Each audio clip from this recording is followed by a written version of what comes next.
Ano ang iyong nais na isang guni, mahal na Hara? Si Liara. Nais ko na ikaw ay magsagawa ng isang Morcresus upang mabatid ko kung anong tunay niyang ikinamatay. Masusunod, mahal na Hara.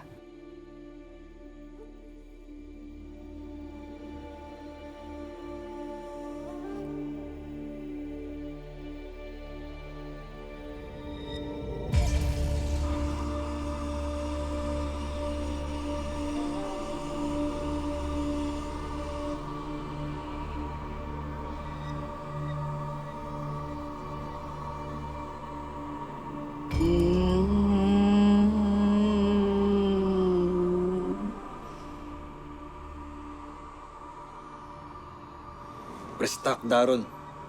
Tayo umuwi at lumisan na.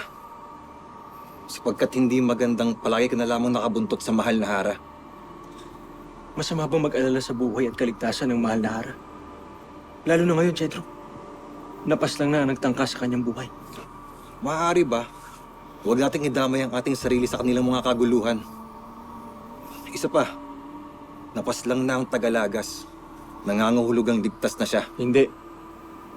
Sapagkat hindi pa rin natin batid kung sino ang nag-utos sa kanya.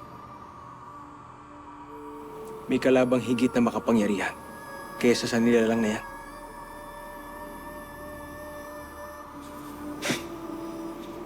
Kung bakit ba kasi napakaraming kalaban ng mga diwatang ito.